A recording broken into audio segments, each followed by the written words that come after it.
With Alita Battle Angel now on HBO Go available to stream, more people are catching the movie, including Eric Kane from Forbes, who writes an article, Alita Battle Angel deserves a sequel and a video game. Yes, Eric, it does. But why is Alita on HBO Go instead of Disney+, along with other Cameron movies like Aliens and The Abyss? And does Emma Watts' resignation from Disney's 20th Century Studios mean trouble for Alita Battle Angel? She's getting massive support from Ryan Reynolds, Steven Spielberg, and a bunch of other people. And it's a little strange that she left after being involved with Ford vs. Ferrari, Bohemian Rhapsody, X-Men, Logan, Deadpool, Planet of the Apes, and a whole bunch of other very successful movies. She apparently didn't see it as a fit after Disney took over 20th Century Studios and dropped the Fox name. Spielberg says, Emma is an executive in title but a filmmaker at heart. She takes risks, and this is what the business has thrived on.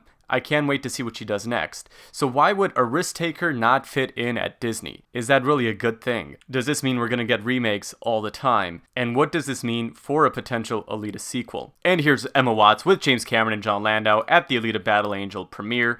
Definitely someone that was supportive of both Cameron and Landau and the Alita Battle Angel efforts. James Cameron and John Landau comment about their good friend who will be with Disney no longer. We'll give you our thoughts. The Doctor is in.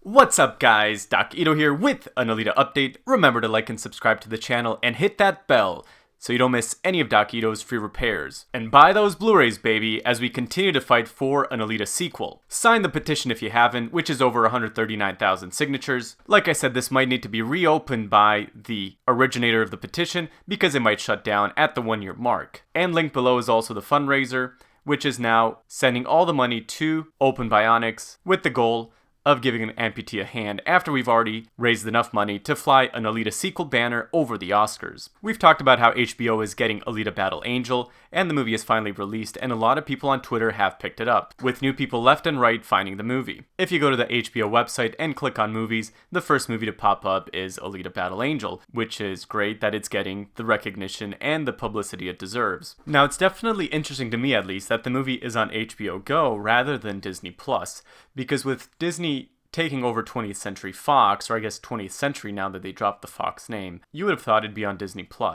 But interestingly, HBO Go also has Aliens, which was James Cameron's sequel to Alien, as well as The Abyss, which I think is probably the only place where you can stream The Abyss. So it's possible that Lightstorm and James Cameron have some sort of setup with HBO Go, meaning that even if things don't work out with Alita and Disney, Cameron still has connections throughout the industry, meaning there's ways to get this movie done. And we'll talk more about that toward the end of the video, but let's head on over to this Forbes article. As we talked about, a lot of new people are getting to see Alita because the movie is now on HBO. And Eric Kane on Forbes says, Alita Battle Angel deserves a sequel and a video game. Yes, on both counts, Eric. We totally agree.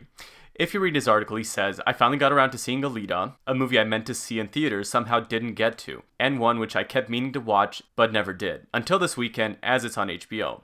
Thank goodness I did, finally. Better late than never, as they say. Though there's a bittersweetness to the viewing. The movie ends with such a clear setup for a sequel, it's almost unfathomable that we might not get one. And that's where a lot of us are, Eric. A lot of us can't believe that a sequel wouldn't happen to this amazing movie. He continues, Disney has no reason not to make an Alita sequel. The movie made just under $405 million, which is a lot for an IP that's relatively unknown. Certainly it's not Star Wars or Marvel, but it made more than Solo a Star Wars story at the box office, which is something we published way back when. I think we were the first to pick up on that comparison. Speaking of which, Disney is in an awkward place right now. Star Wars just wrapped up the Skywalker saga, and Marvel lost both Iron Man and Captain America in one swoop. Going forward, both of these franchises are going to look very different. James Cameron's sequels for Avatar are on the way, but we'll have to see how they compare to the first one, which is over a decade ago and reintroduced 3D to moviegoers. And personally, I'm definitely interested in seeing what happens with Avatar. I'm probably going to be covering it a little more closely here on the channel because unfortunately, whatever happens to James Cameron with Avatar is probably going to make a big difference and make an impact on where Alita goes going forward. So I think personally, at least, success with Avatar is very good news for Alita. Eric continues, Disney would be wise to diversify a little bit and put some of its eggs into the Alita basket. There's rich soil for a new franchise, with sequels and even a video game with Motorball. That would be awesome. Either way, Alita is a potentially lucrative franchise. just waiting to be made, with a strong and vocal fan base who would definitely buy movie tickets and merch. So this is why Alita Army and our efforts are so important. Now we have people in the news writing articles about the strong fan base, because we are continuing to fight as we don't stand by in the presence of evil.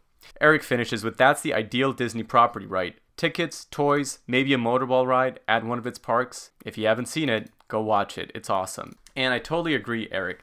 Alita is the perfect IP for Disney. It does deserve a sequel and a video game, and hopefully we are going to get it. Now, interestingly, on that front, since we all talk about Disney, of course, James Cameron owns the rights to Alita, and he could go to a different studio. He's been working with 20th Century Fox, now 20th Century Studios, but Emma Watts, who was a big contact for him there, has left 20th Century Studios. This article from Deadline talks about Emma resigning as president of production at 20th Century Studios. While the creative team remains in place, a new leader is going to be named, and Disney says there's no changes to the development or release slate.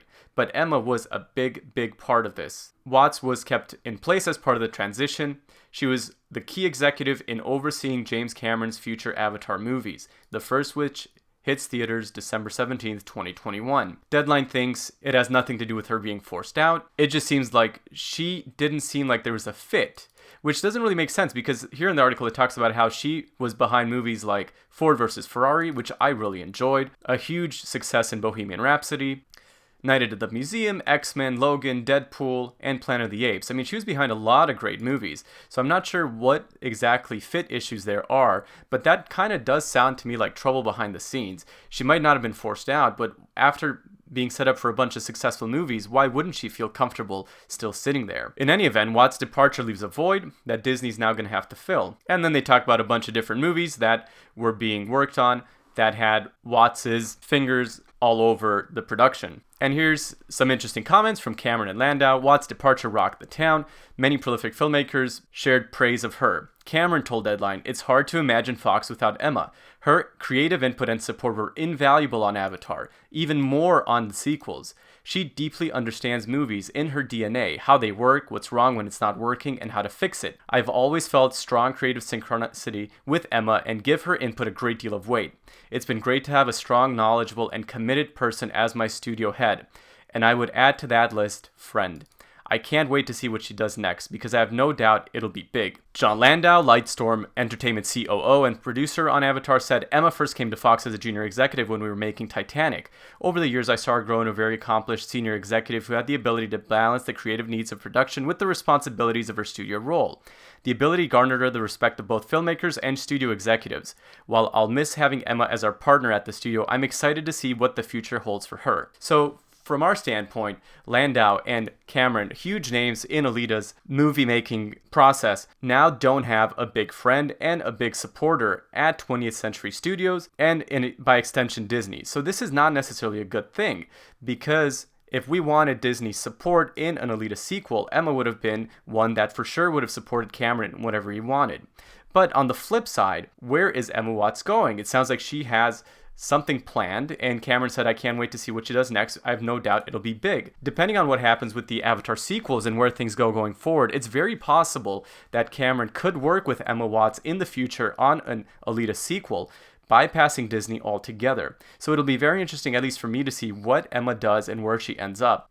Other people chimed in, like Steven Spielberg. Emma is a studio executive in title, but a filmmaker at heart. Her support and willingness to take risks is what business has always thrived on. I can't wait to see what she does next. I'll work with her again on anything at any time. Really high praise from Steven Spielberg. And maybe this is the thing. Emma is willing to take risks on movies like Avatar, Alita, while Disney, unfortunately, seems to be rehashing the same movies over and over again, trying to kind of recapture gold with old movies, making them live action instead of animated, or just churning out Marvel superhero type movies over and over again. Maybe that's where the fit issue comes in, where Emma Watts is a risk taker, and that's not what Disney's looking for. Ryan Reynolds, Deadpool himself, or I guess Pikachu, tweeted out, Deadpool would never have happened without Emma Watts. And certainly wouldn't have been as good. I hope to continue working with her wherever she decides to go. So it does sound like Emma Watts has a ton of support, and it'll be very interesting, like I said, to see what ends up happening down the line with Emma Watts, because this is a potential studio or supporter going forward for an Alita sequel. Now, in my last video, I talked about how we got Alita sequel to trend, or I guess I didn't mention this, but I talked about how we're going to try to get Alita sequel to trend one more time. The last time we had this last time we had this campaign to get Alita sequel to trend, we were very successful. It did become trending, I believe, worldwide, or maybe in just the US. But anyways, I think we were about 10th to 12th, peaking maybe 6th or 7th as a trending topic. And this tweet was my most successful one with 1,600 likes, 600 retweets, and over 130,000 people seeing it. So that's fantastic. We raised a lot of awareness for Alita, and we're going to try to do it again. So number one, we are not using the hashtag Alita sequel until February 6th at 12 p.m.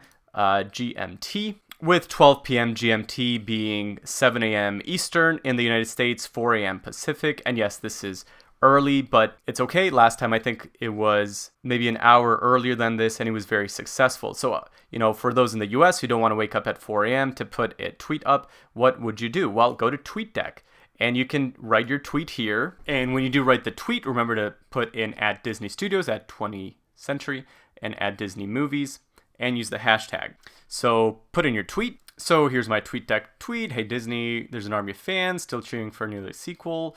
We'd love to see more.